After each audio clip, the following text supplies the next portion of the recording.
يا خالقنا يا رب لعبيدك الدار. الحمدللہ بڑی خوش بختی ہے کہ ہم لوگ ختم قرآن کی مجلس میں شریک ہیں.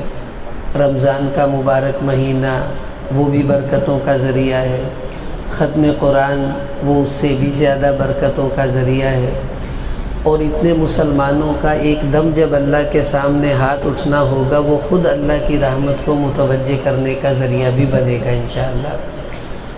دیکھیے آپ صلی اللہ علیہ وسلم نے ارشاد فرمایا کہ ان اللہ لا ينظر الى صورکم و اموالکم. اللہ تعالیٰ قیامت والے دن تمہارے چہروں کو نہیں دیکھیں گے کہ خوبصورت ہے تو بخش دیں گے اور اچھا نہیں ہے تو اس کو دوزخ میں ڈال دیں گے، ایسا نہیں ہے. اور نہ ہی اللہ تمہارے مالوں کو دیکھیں گے کہ مالدار ہے تو جنت میں، نہیں ہے تو اس کو دوزخ میں، ایسا نہیں ہے. پھر بنیاد کیا ہے، معیار کیا ہے؟ آپ صلی اللہ علیہ وسلم نے فرمایا وَلَٰكِن يَنظُرُ إِلَىٰ قُلُوبِكُمْ وَأَعْمَالِكُمْ. اللہ کی نگاہ تو تمہارے دلوں پر ہے کہ جس کا دل اللہ کو پسند آئے گا وہی جنت میں جائے گا، اور جس کے عمل اللہ کو پسند آئیں گے اسی کے لیے اللہ جنت کے فیصلے فرمائیں گے. اب دیکھیے جس چیز پر اللہ کی نگاہ ہے ہمیں اس کی فکر بہت کم ہے، اور جس چیز کو اللہ نے دیکھنا ہی نہیں ہے ہمارا سارا دن اسی میں گزرتا ہے. صبح اٹھنے سے رات سونے تک ہم لوگ یا مال کمانے میں ہیں یا اپنے جسم کو سنوارنے میں ہے، اور ان دونوں کو اللہ نے دیکھنا ہی نہیں ہے. اور جو چیز اللہ نے دیکھنی ہے وہ میرا اور آپ کا دل ہے. اس پر میرے محترم عزیزوں ہماری نگاہ، ہماری توجہ، ہماری فکر جو ہے یہ بہت زیادہ ہونی چاہیے. قرآن میں اللہ نے فرمایا وَحُصِّلَ مَا فِي الصُّدُورِ. اللہ تمہارا دل چیر کر دیکھیں گے اندر سے کیا نکلتا ہے. اگر اللہ کی محبت، اس کے حبیب کی محبت نکلی تب تو ٹھیک ہے، اور بھائی اگر اس میں سے دنیا کی محبت نکل آئی، نفرتیں، بغض، کینہ نکل آیا تو یاد رکھیں یہ دل ہمیں بہت نقصان دے دے گا. تو دل کا صحیح ہونا بہت ضروری ہے. اور یہ دل بیمار بھی ہو جاتا ہے، اس دل پر زنگ بھی لگ جاتا ہے، یہ دل ویران بھی ہو جاتا ہے، یہ دل مر بھی جاتا ہے. تو یہ دل کی جو بات میں کر رہا ہوں وہ اس وجہ سے کہ قرآن اور دل ان دونوں کا اتنا گہرا تعلق ہے کہ آپ حیران ہو جائیں گے کہ واقعی دل بنا ہی قرآن پاک کے لیے ہے. دیکھیے اللہ نے قرآن میں فرمایا لو انزلنا هذا القرآن على جبل لرأيته خاشعا متصدعا من خشية اللہ، کہ اگر یہ قرآن پہاڑوں پر اتارا جاتا تو وہ خشیت الہی سے ریزہ ریزہ ہو جاتے. تو پھر کہاں اترا ہے قرآن؟ اللہ نے خود بتایا وَإِنَّهُ لَتَنزِيلُ رَبِّ الْعَالَمِينَ نَزَلَ بِهِ الرُّوحُ الْأَمِينُ عَلَىٰ قَلْبِكَ. اے میرے حبیب یہ قرآن اللہ نے بھیجا ہے، جبریل لے کر آئے ہیں. اب کہاں اتارا گیا؟ فرمایا عَلَىٰ قَلْبِكَ. اے میرے حبیب یہ قرآن سیدھا ہم نے آپ کے دل کے اوپر اتارا ہے. تو قرآن اور دل ان کا سب سے گہرا تعلق ہے، اور دلوں سے ہی منتقل ہوتا ہوتا یہ قرآن آج ہم سب حافظ قرآن جتنے بھی یہاں بیٹھے ہیں ان تک پہنچا ہے. کہ آپ صلی اللہ علیہ وسلم کے سینے میں، دل میں جو نور اللہ نے اتارا تھا قرآن کا، وہ وہاں سے ہوتے ہوتے ہوتے آج الحمدللہ ہر حافظ قرآن کے دل میں موجود ہے. اسی لیے حافظ قرآن کے دل کی مبارکباد اور اس کے دل کی تعریف اس وقت کی گئی تھی جب زمین و آسمان بھی نہیں بنا تھا. حدیث میں آتا ہے کہ ان اللہ سبحانہ و تعالی قرأ طٰہٰ و یاسین قبل ان یخلق الخلق بألف عام. کہ ابھی زمین و آسمان اللہ نے نہیں بنائے تھے، زمین آسمان کے بنانے سے 1000 سال پہلے اللہ تعالیٰ نے خود سورہ طٰہٰ اور سورہ یاسین کی تلاوت فرمائی. جب فرشتوں نے سنا تو کہنے لگے طوبیٰ لأمۃ ینزل علیہم ھذا. ارے مبارکباد ہے وہ امت جس کے اوپر یہ قرآن اترے گا جسے اللہ پڑھ رہے ہیں. وطوبیٰ لألسنۃ تنطق بھذا. اور بڑی مبارکباد کی مستحق ہیں وہ زبانیں جو اس کلام کو پڑھیں گے جسے خود اللہ پڑھ رہے ہیں۔ وَطُوبَىٰ لِأَجْوَافٍ تَحْمِلُ هَٰذَا، اور مبارکباد ہو ان سینوں کو جو اس قرآن کو اپنے اندر محفوظ کریں گے۔ علماء نے لکھا کہ یہ حافظ قرآن کو اللہ کے فرشتے اس وقت مبارکباد دے رہے ہیں جب اللہ نے ابھی زمین و آسمان بھی نہیں بنائے تھے۔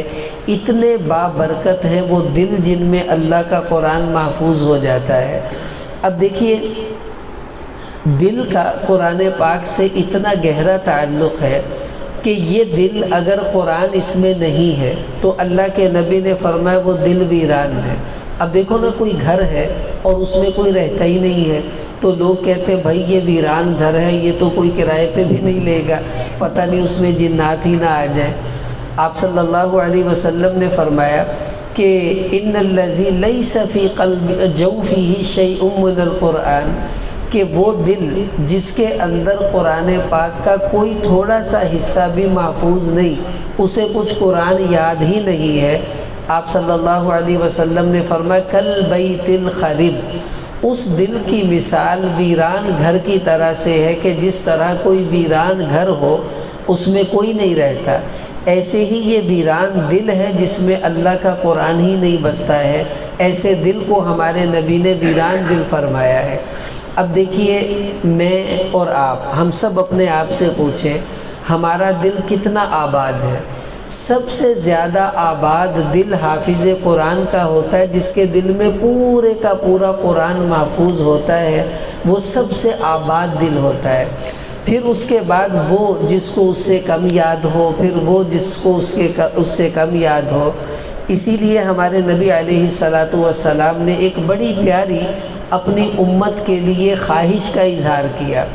دیکھو، کسی کا باپ دنیا سے جانے لگے یا اس کو اپنے والد سے، کسی بزرگ سے بڑی محبت ہو اور وہ کہے کہ میرا دل کرتا ہے کہ تم یہ کام کرو، تو ہم اپنی جان لگا دیں گے، وہ کام کر کے چھوڑیں گے، کیونکہ بھائی ابا جی نے کہا ہے، فلاں بزرگ نے کہا ہے۔ اور آپ صلی اللہ تعالی علیہ وسلم سے زیادہ محبوب ہستی دنیا میں کوئی نہیں ہے۔ ہمارے نبی کی دو خواہشیں ہیں، میں آج آپ سارے مجمع والوں سے یہ مطالبہ کروں گا کہ چلو ہم کچھ نہیں کر سکے نا، تو اپنے نبی کی دو خواہشوں کو پورا کر دیں۔ صرف دو خواہشیں ہمارے نبی کی ہیں قرآن کے حوالے سے، اگر وہ خواہش پوری کر دی، امید یہ ہے کہ اس کی برکت سے ہمیں قیامت میں اللہ کے حبیب کی شفاعت مل جائے گی۔ وہ دو خواہشیں کیا ہیں؟ آپ صلی اللہ علیہ وسلم نے فرمایا لَوَدِدْتُ أَنَّهَا فِي قَلْبِ كُلِّ مُؤْمِنٍ، میرا دل کرتا ہے کہ سورہ یاسین میرے ہر امتی کے دل میں ہو۔ یہ ہمارے نبی کی خواہش ہے کہ میرا جی چاہتا ہے کہ میرے ہر امتی کے دل میں سورہ یاسین ہو۔ اب جس بھائی کو سورہ یاسین نہیں آتی ہے وہ نیت کر لے۔ دیکھو، حافظ قرآن اگر پورا قرآن یاد کر لیتا ہے تو یار سورہ یاسین کون سی کوئی بڑی صورت ہے، 2-3 ورقوں کی تو صورت ہے ساری۔ اگر آپ تھوڑی تھوڑی بھی یاد کرنا شروع کریں گے، 1 مہینہ، 2 مہینے، 3 مہینے میں آپ کو یاد ہو جائے گی انشاءاللہ، اور اللہ کے نبی کی خواہش پوری ہو جائے گی۔ حضور کتنا خوش ہوں گے کہ میرے امتی نے میری خواہش کے بارے میں سنتے ہی عمل کر لیا اور اس کو یاد کرنا شروع کر دیا۔ دوسری، آپ صلی اللہ علیہ وسلم نے فرمایا لَوَدِدْتُ أَنَّهَا فِي قَلْبِ كُلِّ مُؤْمِنٍ، کہ جو سورہ ملک ہے 29ویں پارے کے شروع میں 1 ورقے کی صورت ہے، فرمایا میرا دل چاہتا ہے میرے ہر امتی کے دل میں یہ صورت محفوظ ہو جائے، سورہ ملک، سورہ یاسین۔ اچھا، جب آپ اس کو یاد کر لیں گے آپ کو فائدہ کیا ملے گا؟ حدیث میں آتا ہے من قرأ یاسین فی صدر النہار قضیت حوائجہ، جو آدمی دن کے شروع میں یعنی صبح صبح سورہ یاسین پڑھ لیتا ہے، اس کے جتنے اٹکے ہوئے کام ہیں اس صورت کی برکت سے اللہ اس کے سارے ہی کام بنا دیں گے۔ اب بتاؤ، یاد کرنے سے نبی بھی خوش، ہمارے دنیا کے کام بھی بن رہے ہیں اور اللہ بھی ہم سے راضی ہو رہے ہیں۔ اور سورہ ملک جو رات کو پڑھ کر سو جائے گا، آپ صلی اللہ علیہ وسلم نے فرمایا اگر اس رات اس کی موت آ گئی تو اللہ قیامت والے دن اس کو شہیدوں کے ساتھ اٹھائیں گے۔ مرا بستر پہ ہے اور اٹھ شہیدوں کے ساتھ رہا ہے۔ اور جو سورہ ملک رات کو پڑھ کے سوتا ہے، آپ صلی اللہ علیہ وسلم نے فرمایا قرآن میں ایک ایسی صورت ہے جو اس کو پڑھ لے رات سونے سے پہلے تو قیامت والے دن یہ صورت اس کی شفاعت کرے گی اور اسے جنت میں لے کر جائے گی، اور وہ صورت تبارک الذی ہے۔ اور ایک حدیث میں آتا ہے جو آدمی سورہ ملک پڑھ کر سوتا ہے رات کو، جب یہ مرے گا اور قبر میں اتارا جائے گا تو یہ صورت اس کو عذاب قبر سے محفوظ کروائے گی اللہ سے کہہ کر۔ اب دیکھیے اللہ کے حبیب کی خواہش بھی پوری ہوئی، ہماری دنیا کے کام بھی بنے، قبر بھی سنوری، آخرت کے کام بھی بنے، تو بھائی اس سے زیادہ اور ہمارے لیے کیا خوش بختی ہوگی۔ تو نیت کر لیں کہ جس دل میں قرآن محفوظ نہیں ہوتا وہ دل ویران گھر کی طرح سے ہوتا ہے۔ ہم نے اپنے دل کو ویران نہیں ہونے دینا، اس میں سورہ یاسین کو محفوظ کریں گے، اس میں سورہ ملک کو محفوظ کریں گے، ہمارا دل آباد بھی ہوگا، اللہ پاک ہم سے راضی بھی ہو جائیں گے۔ تو اس کی ہم سب بھائی نیت کر لیں انشاءاللہ کہ ان دو صورتوں کو ہم نے ضرور یاد کرنا ہے۔ اس کے بعد یہ سمجھیں کہ یہ دل مردہ بھی ہو جاتا ہے، اور جب یہ دل مر جاتا ہے نا پھر اس میں نیکی کی رغبت ختم ہو جاتی ہے۔ اب ہمیں پتہ کیسے چلے گا میرا دل زندہ ہے یا مر چکا ہے؟ اس کا بھی ٹیسٹ قرآن پاک سے ہی ہوگا۔ عبداللہ بن مسعود رضی اللہ تعالیٰ عنہ فرماتے ہیں کہ اطلب قلبک فی ثلاثۃ مواطن، کہ اگر تو یہ دیکھنا چاہتا ہے تیرا دل زندہ ہے یا مر چکا ہے تو 3 جگہوں پر تجھے پتہ چلے گا۔ اپنے دل کو 3 جگہ ٹیسٹ کر کے دیکھ لینا، تجھے خود پتہ چل جائے گا تیرا دل زندہ ہے یا مر چکا ہے۔ سب سے پہلے فرمانے لگے عند سماع القرآن، قرآن پاک کو سننے کی جو مجلس ہے اس وقت اپنے دل کو ذرا دیکھنا کہ کیا تمہارا دل قرآن کے پڑھنے میں، قرآن کے سننے میں لگتا ہے۔ اگر تمہارا دل قرآن پڑھ کر خوش ہوتا ہے، قرآن سن کر خوش ہوتا ہے تو مبارک ہو، تمہارا دل زندہ ہے۔ اور اگر قرآن سنتے وقت تمہارا دل تنگ ہوتا ہے، تمہیں پڑھنے کو جی نہیں چاہتا ہے، تو فَإِنَّهُ لَا قَلْبَ لَكَ، تو پھر تیرا دل مر چکا ہے۔ فَاسْأَلِ اللَّهَ أَن يُعْطِيَكَ قَلْبًا آخر، تو اللہ سے مانگ اللہ تجھے کوئی زندہ دل عطا کرے، تیرے دل میں زندگی نہیں ہے۔ اب میں بھی اور آپ بھی ہم اپنے آپ سے پوچھیں کہ کیا قرآن پڑھتے اور سننے میں ہمارا دل لگتا ہے؟ اگر تو قرآن میں اتنا ہی دل لگے جتنا فیس بک میں دل لگتا ہے، جتنا واٹس ایپ پہ دل لگتا ہے، جتنا ٹویٹر پہ دل لگتا ہے، جیسے وہاں طبیعت جمتی ہے، اگر قرآن پڑھنے میں بھی طبیعت ایسی ہی جم رہی ہے تو الحمدللہ ہمارا دل زندہ ہے۔ اور بھائی اگر قرآن پڑھنے کو جی ہی نہیں چاہتا اور باقی سارے کام کرنے میں طبیعت جمتی ہے تو اس کا مطلب ہے ہمارا دل مر چکا ہے، ہمیں اللہ سے اپنے دل کی زندگی مانگنی پڑے گی۔ یہ بڑی عجیب بات ہے، قرآن اور دل یہ آپس میں جڑے ہوئے ہیں۔ ہمارا دل قرآن سے ہی آباد ہے اور دل ہی کی زندگی قرآن پاک سے ہوتی ہے۔ جس طرح دل ویران ہوتا ہے، مر جاتا ہے، ایسے ہی اس دل پر زنگ بھی لگ جاتا ہے۔ آپ دیکھیں جس لوہے پر زنگ لگ جائے آپ اس کے اوپر پینٹ کرتے ہیں تو وہ تھوڑی دیر کے بعد اکھڑ جاتا ہے، جمتا نہیں ہے۔ اسی طرح جس دل کے اوپر زنگ لگا ہوتا ہے نا وہ نیکی کی بات سنتا ہے، 2 منٹ کے بعد اس کا اثر ہی ختم ہو جاتا ہے، وہ جمتی نہیں ہے اس کے دل میں۔ بہت سے لوگ کہتے ہیں مولوی صاحب پتہ نہیں دل ہی نہیں کرتا نماز پڑھنے کو، پتہ نہیں دل ہی نہیں کرتا قرآن پڑھنے کو۔ بھائی زنگ لگا ہوا ہے دل کے اوپر، اس کو اتاریں۔ جب یہ زنگ اترے گا پھر خود بخود جی چاہے گا نیک کام کرنے کے لیے۔ دیکھیے آپ صلی اللہ علیہ وسلم نے ہمیں اس کا حل بتایا، فرمایا ان هذه القلوب تصدع كما يصدع الحديد اذا اصابه الماء۔ حضور علیہ السلام نے فرمایا جیسے پانی لگنے سے لوہے کو زنگ لگ جاتا ہے ایسے ہی دلوں کو بھی زنگ لگ جاتا ہے۔ اب صحابہ نے پوچھا وما جلاؤها یا رسول اللہ، اے اللہ کے رسول یہ دلوں کا زنگ اترے گا کیسے؟ تو آپ صلی اللہ علیہ وسلم نے اس کا ریگ مال بتایا کہ دل کا زنگ کیسے اترتا ہے۔ حضور علیہ السلام نے فرمایا کثرت ذکر الموت و تلاوت القرآن، ایک تو موت کو کثرت سے یاد کرو، تمہارے دل کا زنگ اترے گا، اور دوسرا فرمایا قرآن پاک کی تلاوت کثرت سے کرو، تم جتنا زیادہ قرآن پڑھو گے اللہ تمہارے دل کا اتنا ہی زنگ اتار دیں گے۔ اب دیکھیے صحابہ کرام کے دل صاف تھے، اولیاء کرام کے دل بہت پاکیزہ اور صاف تھے، کیوں؟ اس لیے کہ وہ قرآن پاک اتنی کثرت سے پڑھتے تھے کہ قرآن پڑھ پڑھ کر اللہ نے ان کے دلوں کو صاف اور پاک کر رکھا تھا، ان کے دلوں پہ زنگ جمتا ہی نہیں تھا، جس کی وجہ سے وہ سب اللہ کے ولی بن گئے۔ آج ہمارا المیہ یہ ہے کہ ہم نے قرآن سے دل نہیں لگایا، جس کی وجہ سے ہمارے دل میلے ہو گئے۔ اب قرآن پڑھیں گے تو یہ زنگ اترے گا، ورنہ بھائی یہ زنگ نہیں اترنے کا۔ اب میں آپ کو کچھ نقشہ تھوڑا پیش کرتا ہوں ان لوگوں کا جنہوں نے قرآن پاک کو پڑھا، اور اتنا پڑھا کہ پڑھ پڑھ کر ان کے دلوں کے زنگ اللہ نے اتار کر ان کے دلوں کو پاک کر رکھا تھا، اور زنگ لگتا ہی نہیں تھا ان کے دلوں پر۔ عبداللہ بن عمر رضی اللہ تعالیٰ عنہ ان کی شادی ہوئی۔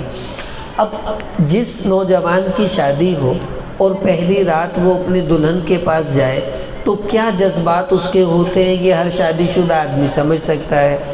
اب وہ یہ دولہا ہے، اپنے گھر والوں کے پاس گئے اور بیوی سے جا کر کہنے لگے اجازت ہو تو 2 رکعت پڑھ لوں، تو بیوی نے کہا پڑھ لیجئے۔ تو وہ سمجھی بھئی شاید ہم جیسا ہوگا انا اعطینٰ قل هو اللہ پڑھ کے آ جائے گا۔ انہوں نے تو بھائی نماز کی نیت باندھی اور ایسا قرآن پڑھنے میں مگن ہوئے، جنت کی آیتیں آتی تو جنت میں گھوم جاتے، دوزخ کی آیتیں آتی تو آنکھوں سے آنسو جاری ہو جاتے۔ پوری رات قرآن پڑھتے پڑھتے پڑھتے گزر گئی اور صبح فجر کی اذانیں ہو گئی، اور جو ہی فجر کی اذان ہوئی انہوں نے روزے کی نیت کر لی۔ اب سارا دن روزے سے گزارا، اگلی رات آئی، پھر بیوی کے پاس آئے، کہنے لگے اجازت ہو تو قرآن پڑھ لو۔ بیوی نے کہا پڑھ لیجئے۔ پھر نماز کی نیت باندھی، قرآن پڑھنا شروع کر دیا، پھر ساری رات نماز میں گزار دی۔ کئی دن اسی طرح گزر گئے اور اس اللہ کے بندے کو ہوش ہی نہیں کہ میری شادی ہوئی ہے، میری بیوی میرے انتظار میں ہے، رات نفلوں میں دن روزے کے ساتھ۔ تو سسر نے بہو سے پوچھا کہ میرے بیٹے کو کیسا پایا؟ تو اس نے بڑے اچھے انداز میں شکایت کر دی، کہنے لگی میں نے آپ کے بیٹے جیسا نیک آدمی دنیا میں نہیں دیکھا، سارا دن روزہ رکھتا ہے، ساری رات وہ نماز میں قرآن پڑھتا ہے، میں نے ایسا نیک انسان دنیا میں نہیں دیکھا۔ باپ سمجھ گیا کہ قصہ کیا ہے، وہ سیدھے حضور کی خدمت میں گئے اور جا کے کہنے لگے یا رسول اللہ یہ عبداللہ کی کارگزاری ہے، ساری رات یہ نفل پڑھتا ہے، دن میں روزہ رکھتا ہے، بیوی کو تو وقت ہی نہیں دے رہا۔ آپ صلی اللہ علیہ وسلم نے ان کو بلایا اور پوچھا عبداللہ یہ ٹھیک کہہ رہے ہیں؟ کہا جی بالکل ایسا ہی ہے۔ تو اس وقت آپ صلی اللہ علیہ وسلم نے ان کو یہ بات فرمائی تھی کہ اِنَّ لِنَفْسِكَ عَلَيْكَ حَقًّا، بھائی تیری جان کا بھی تیرے اوپر حق ہے، آرام کیا کرو۔ وَإِنَّ لِزَوْجِكَ عَلَيْكَ حَقًّا، تمہاری بیوی کا بھی تمہارے اوپر حق ہے، اس کو ٹائم دیا کرو۔ اب اس زمانے میں لوگوں کو اتنا قرآن پڑھنے کا مزاج تھا کہ ان کو پکڑ کر کھینچنا پڑتا تھا کہ بھائی تھوڑا پڑھیں، اور آج ہمارا حال یہ ہو گیا کہ ہمیں دھکا دے کر کہنا پڑتا ہے تھوڑا سا پڑھ لیا کریں، یعنی وہ اتنا پڑھتے تھے انہیں روکنا پڑتا تھا، اور ہم پڑھتے ہی نہیں ہیں، ہمیں دھکا لگا کر کہنا پڑتا ہے تھوڑا پڑھا کریں۔ اتنا دل ان کا قرآن پاک سے جڑا ہوا تھا۔ امام ابو حنیفہ رحمۃ اللہ علیہ کے بارے میں آتا ہے صرف رمضان المبارک کے اندر وہ 61 قرآن پاک پڑھتے تھے، 61، ایک قرآن دن میں، ایک قرآن رات میں، 2 تو یہ 60 یہ بن گئے، اور ایک قرآن پاک تراویح کے اندر مکمل فرماتے تھے۔ صرف رمضان کے اندر 61 قرآن پاک جو انسان پڑھتا ہو، بتاؤ اس کا دل کتنا پاک صاف ہو چکا ہوگا، اور زنگ نام کی تو کوئی چیز ہی دل پر نہیں ہوتی۔ امام شافعی رحمۃ اللہ علیہ حج کے لیے گئے، مکہ سے مدینہ پیدل سفر تھا تو 16 دن لگے ان کو، تو جاتے جاتے 16 قرآن پاک انہوں نے پورے کر لیے۔ پھر مدینہ سے مکہ واپس آئے، پھر 16 دن لگے، آتے آتے پھر 16 قرآن پڑھ لیے۔ تو مکہ مدینہ آتے جاتے 32 قرآن پاک جو انسان پڑھ لیتا ہو، بتاؤ اس کا دل کتنا پاک ہوگا۔ یہ ہے دل کا پاک ہونا کہ دل قرآن میں لگے، اور پڑھیں گے تو دل کا زنگ بھی اللہ تعالیٰ اتاریں گے، دل آباد ہوگا، اس کی ویرانی بھی اللہ تعالیٰ دور فرما دیں گے۔ علامہ ابن تیمیہ رحمۃ اللہ علیہ، ان کو بادشاہ نے جیل میں ڈال دیا، اور ان کے ایک بھائی تھے، ان کا نام تھا زین الدین، وہ بھی ان کے ساتھ جیل میں تھے۔ اب دونوں بھائی جیل میں ہیں، اور وہاں پر کافی وقت انہوں نے گزارا جیل کے اندر۔ تو اب دونوں بھائیوں نے آپس میں طے کیا، یار کام تو کوئی ہے نہیں، تو ایک دوسرے کو قرآن سناتے ہیں۔ یہ جو حافظ ایک دوسرے کو قرآن سناتے ہیں نا، یہ سنت ہے۔ صحیح بخاری میں روایت آتی ہے، آپ صلی اللہ علیہ وسلم ہر رمضان میں جبریل علیہ السلام تشریف لاتے تھے، تو ہمارے نبی جبریل کے ساتھ قرآن کا دور کرتے تھے۔ ایک قرآن حضور جبریل کو سناتے، اور ایک قرآن جبریل حضور کو سناتے۔ اور جس سال ہمارے نبی کا وصال ہوا، اس سال آپ صلی اللہ علیہ وسلم نے 2 قرآن جبریل کو سنائے ہیں، اور انہوں نے بھی 2 قرآن ہی آپ صلی اللہ علیہ وسلم کو سنائے۔ تو انہوں نے کہا اب ہم دور کریں گے، ایک دوسرے کو قرآن سنائیں گے۔ آپ حیران ہوں گے، دونوں بھائیوں نے جیل کے اندر 80 قرآن پاک کے دور مکمل کیے ہیں، یعنی 80 دفعہ قرآن انہوں نے اپنے بھائی کو سنایا، 80 دفعہ بھائی نے قرآن علامہ ابن تیمیہ کو سنایا۔ یہ ان لوگوں کا قرآن پاک سے جڑا ہوا دل تھا، اللہ نے کیا عجیب تعلق ان کو عطا کیا تھا قرآن پاک سے۔ حضرت علقمہ رحمہ اللہ، یہ عبداللہ بن مسعود رضی اللہ عنہ کے شاگرد ہیں، تابعی ہیں۔ یہ حج کے لیے آئے تو طواف کر رہے تھے بیت اللہ کا، تو 7 چکر بیت اللہ کے لگاتے ہیں تو 1 طواف ہوتا ہے۔ تو انہوں نے 4 طواف کیے، اور 1 قرآن پاک 4 طواف کے اندر مکمل کر لیا۔ آپ اندازہ لگائیں کہ بس وہ طواف کرتے جا رہے ہیں، قرآن پڑھتے جا رہے ہیں، طواف کرتے جا رہے ہیں، قرآن پڑھتے جا رہے ہیں۔ 4 طوافوں میں 1 قرآن پاک انہوں نے مکمل کر لیا۔ اتنا دل قرآن سے جس کا جڑا ہوا ہو، میرے عزیزوں آج بہت کمی ہے قرآن پاک سے دل لگا ہوا نہیں ہے، تعلق قرآن پاک سے دل کا نہیں ہے۔ میں آپ کو ایک عجیب قصہ سناتا ہوں کہ دل قرآن سے لگا ہوا ہو تو کیا کیفیت ہو جاتی ہے انسان کے اوپر۔ حضرت عبداللہ بن مبارک رحمۃ اللہ علیہ تابعی ہیں، حج کر کے واپس آ رہے تھے، تو کہنے لگے کہ میں جب حج سے واپسی آ رہا تھا تو جنگل سے میرا گزر ہو، تو میں نے وہاں دیکھا ایک بڑھیا بیٹھی ہے، بوڑھی عورت، اور دوسری طرف راستے سے منہ کر کر پردے میں یوں بیٹھی ہوئی ہے۔ تو میں بڑا حیران ہوا کہ جنگل میں اکیلی عورت یہ یہاں کیا کر رہی ہے۔ تو میں قریب گیا، میں نے جا کر سلام کیا، السلام علیکم۔ تو اس نے جواب میں وعلیکم السلام نہیں کہا، بلکہ سورہ یاسین کی آیت پڑھی، سلام قولا من رب الرحیم۔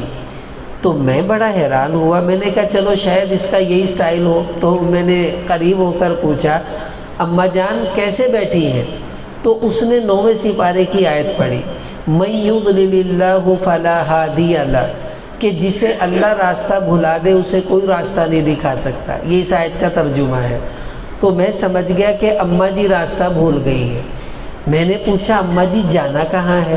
تو اماں جی نے 15ویں سپارے کی آیت پڑھی، سبحان الذی اسری بعبدہ لیلا من المسجد الحرام الی المسجد الاقصی۔ تو میں سمجھ گیا مسجد حرام سے آ رہی ہے، مسجد اقصی جانا ہے شام کی طرف۔ تو میں نے کہا اماں جی آپ کب سے یہاں بیٹھی ہیں؟ تو اماں جی نے 16ویں سپارے کی آیت پڑھی، ثلاث لیال سویہ، جس کا مطلب ہے 3 راتیں پوری ہو گئی ہیں۔ تو میں نے کہا اماں جی کھاتی پیتی کہاں سے ہیں؟ 3 دن آپ کے پاس تو کوئی سامان بھی نہیں ہے۔ تو اماں جی نے 19ویں سپارے کی آیت پڑھی، والذی هو یطعمنی ویسقین، جس کا ترجمہ ہے وہ اللہ ہی مجھے کھلاتا ہے، وہ اللہ ہی مجھے پلاتا ہے۔ تو میں نے کہا اماں جی پھر بھی کچھ کھانے پینے کا سامان نظر آئے گا تو پھر ہی ہے۔ تو اماں جی نے پھر دوسرے پارے کی آیت پڑھی وَأَن تَصُومُوا خَيْرٌ لَكُمْ إِن كُنتُمْ تَعْلَمُونَ، جس کا مطلب ہے اگر تم روزہ رکھ لو وہ تمہارے لیے بہتر ہے۔ مطلب کچھ نہیں ہے تو میں روزہ ہی رکھے ہوئے ہوں، 3 دن سے میرا روزہ ہی ہے۔ تو میں نے کہا اماں جی پھر نماز وماز کیسے پڑھتی ہیں، یہاں پانی نہیں ہے تو وضو کیسے کرتی ہیں؟ تو اماں جی نے 5ویں سپارے کی آیت پڑھ دی فَإِن لَّمْ تَجِدُوا مَاءً فَتَيَمَّمُوا صَعِيدًا طَيِّبًا، جس کا مطلب ہے کہ اگر تمہیں پاکیزگی کے لیے پانی نہ ملے تو تم پاک مٹی سے تیمم کر لو، مطلب میں تیمم سے ہی اپنا کام چلا رہی ہوں۔ تو میں نے کہا اماں جی اگر آپ مناسب سمجھیں تو میں آپ کو لے جاؤں آگے، جس قافلے سے آپ بچھڑ گئی ہیں تو میں آپ کو قافلے کے ساتھ ملا دوں گا۔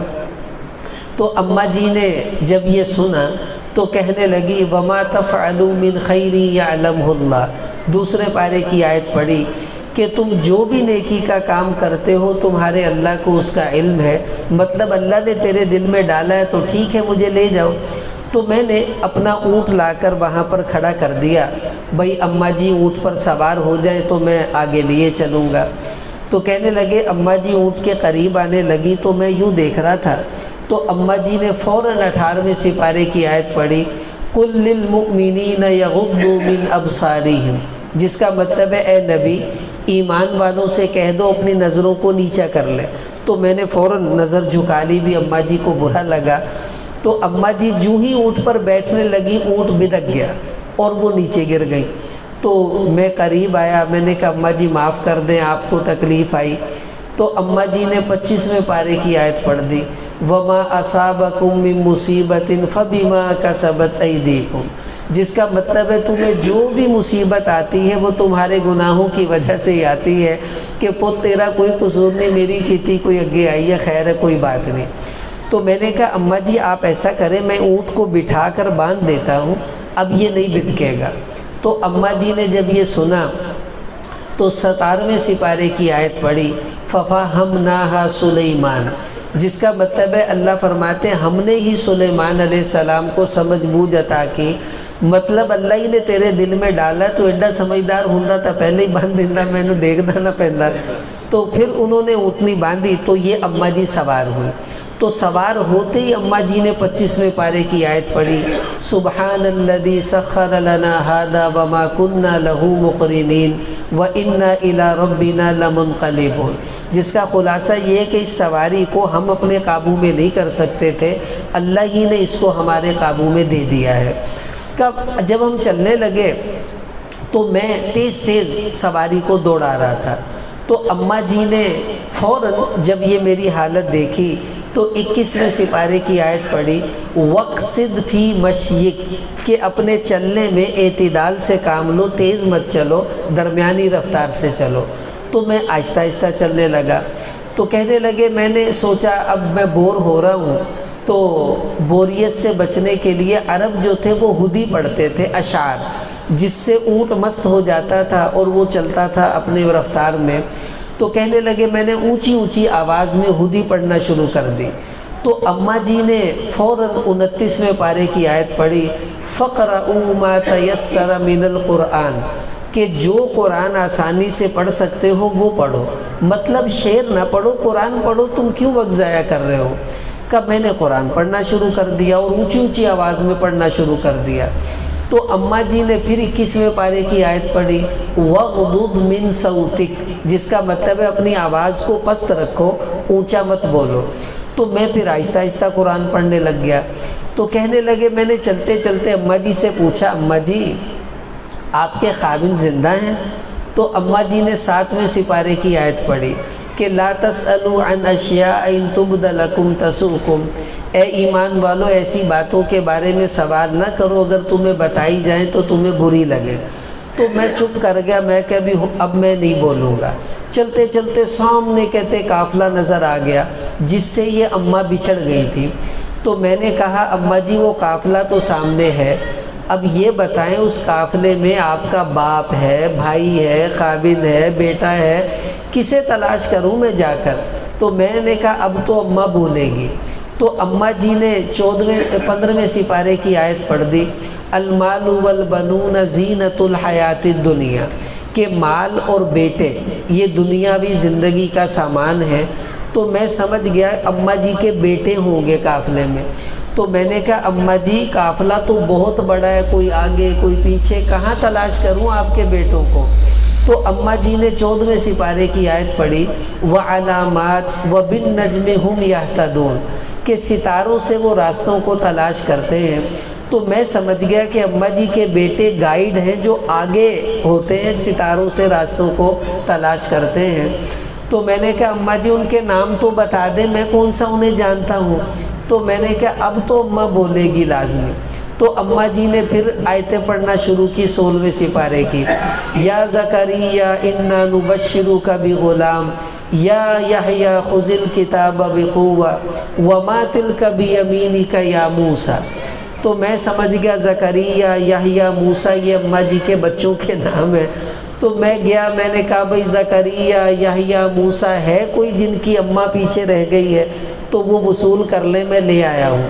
تو 3 خوبصورت نوجوان آئے، انہوں نے مجھے سلام کیا، کہا جی چلے، ہم تو خود بہت پریشان تھے۔ جب گئے تو بچوں نے جاتے ہی اپنی ماں کو سلام کیا، السلام علیک یا اماں۔ تو اماں جی نے جواب میں پھر سورہ یاسین کی آیت پڑھی، سلام قولا من رب الرحیم۔ تو جو ہی بچے بیٹھے تو اماں جی نے بیٹھتے ہی 15ویں سپارے کی آیت پڑھی، فَابْعَثُوا أَحَدَكُمْ بِوَرِقِكُمْ هَٰذِهِ إِلَى الْمَدِينَةِ فَلْيَنظُرْ أَيُّهَا أَزْكَىٰ طَعَامًا فَلْيَأْتِكُمْ بِرِزْقٍ مِّنْهُ۔ یہ اصل میں آیت اصحاب کہف جب بیدار ہوئے نیند سے تو ان میں سے ایک نے اپنے ساتھیوں سے کہا تھا کہ بھئی ایک بندہ بازار جائے اور پاکیزہ کھانا وہاں سے لے کر آئے۔ تو اماں جی کا مطلب تھا بھی جلدی سے مہمان کے لیے کھانا لے کر آؤ۔ تو وہ جلدی سے انہوں نے دسترخوان لگایا، چیزیں کھانے کی رکھ دی۔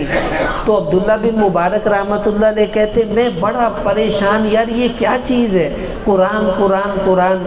کہنے لگے جو ہی دسترخوان لگ گیا تو اماں جی نے مجھے دیکھا اور 29ویں سپارے کی آیت پڑھی، کُلُوا وَاشْرَبُوا ہَنِیئًا بِمَا أَسْلَفْتُمْ فِی الْأَیَّامِ الْخَالِیَہ، جس کا مطلب ہے کھاؤ پیو، یہ بدلہ ہے ان دنوں کا جو تم پیچھے گزار کے آئے ہو، یعنی تم نے میری خدمت کی، اب تمہاری میں کرتی ہوں، کھاؤ بھائی۔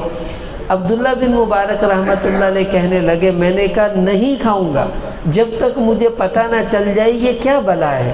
تو ان کے بچوں سے کہا بھائی بتاؤ یہ کیا ہے؟ بچے کہنے لگے چچا جان 40 سال ہو گئے ہیں ہماری ماں نے اپنی زبان سے سوائے قرآن کے آج تک کوئی لفظ نہیں نکالا ہے۔ انہوں نے ہمیں کچھ کہنا ہوتا ہے تو آیت پڑھتی ہیں، ہمیں سمجھ آ جاتی ہے اماں جی کیا کہہ رہی ہیں۔ ہم کچھ پوچھتے ہیں تو جواب میں کوئی آیت ہی پڑھتی ہیں تو ہمیں پتہ چل جاتا ہے اماں جی یہ کہہ رہی ہیں۔ تو ہم نے 40 سال سے اپنی ماں کی زبان سے قرآن کے علاوہ کچھ نہیں سنا۔ تو عبداللہ بن مبارک رحمۃ اللہ علیہ فرمانے لگے مجھے تب اندازہ ہوا کہ لوگوں کا قرآن سے اتنا بھی تعلق ہوتا ہے۔ اب میں اور آپ اپنے آپ سے پوچھیں ہمارا قرآن سے کیا تعلق ہے؟ ہماری زبان پر تو ایک آیت جاری نہیں ہوتی، مہینوں مہینے گزر جاتے ہیں، اور وہاں 40 سال سے قرآن کے علاوہ کچھ بولا ہی نہیں جا رہا۔ اب میرے عزیز اور بھائیوں 3 نیتیں کریں، بس اب بیان میرا ختم ہے، اب تشکیل ہے۔ 3 نیتیں ہم نے کرنی ہیں۔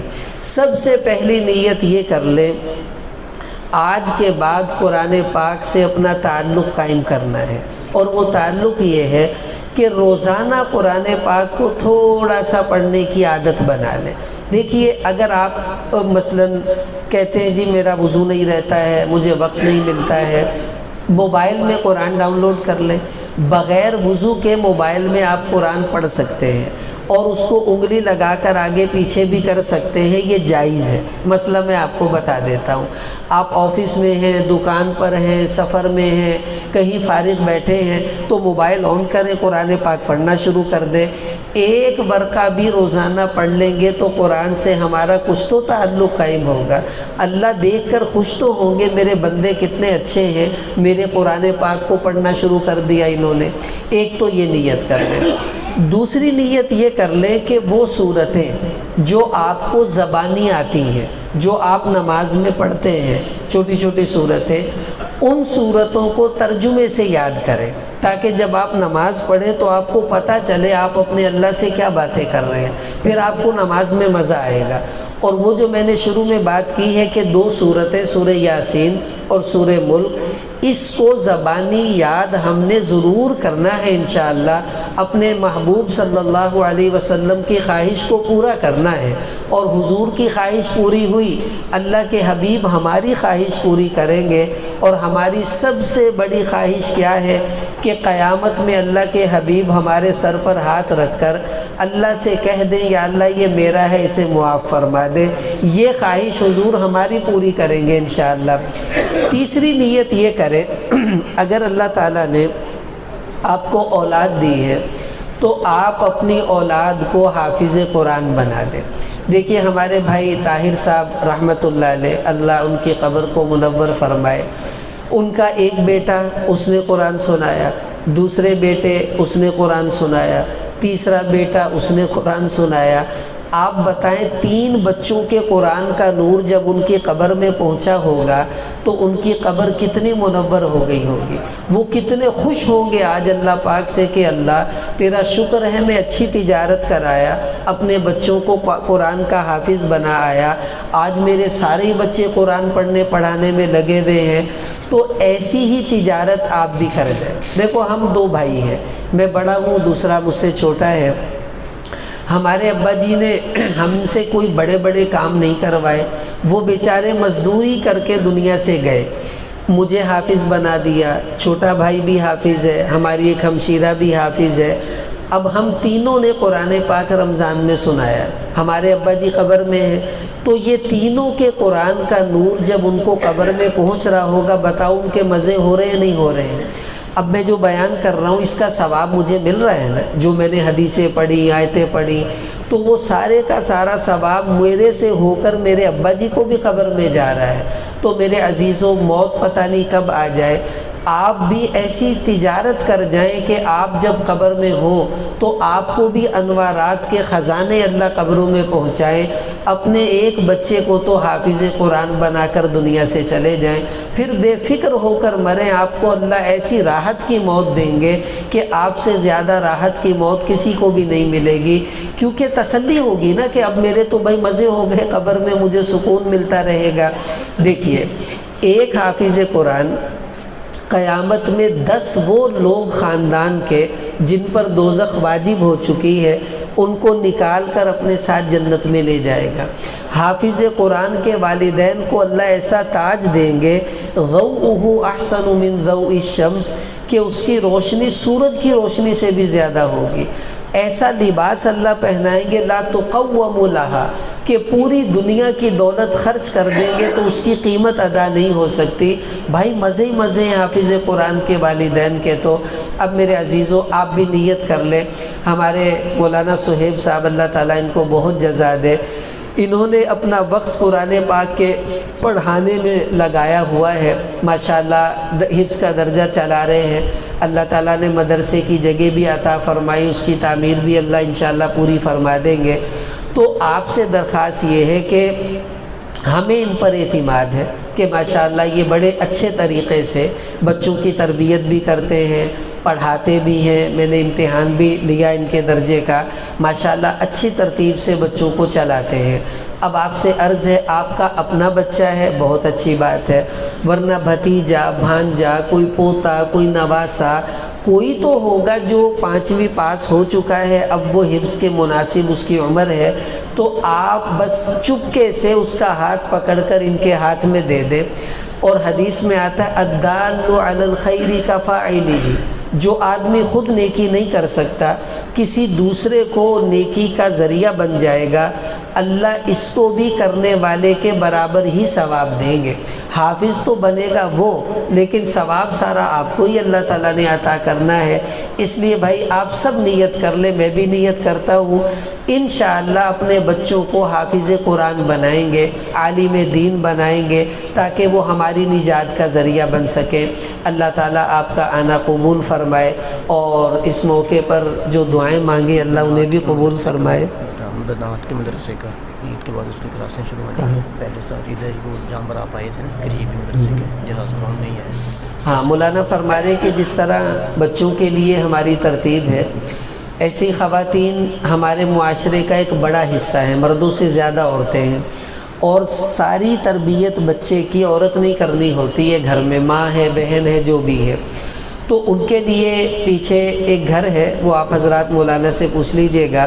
اس گھر میں ماشاءاللہ انہوں نے کورس شروع کیا ہوا تھا خواتین کے لیے عالمات کا، تو وہ بھی عید کے بعد اس کے داخلے شروع ہو جائیں گے.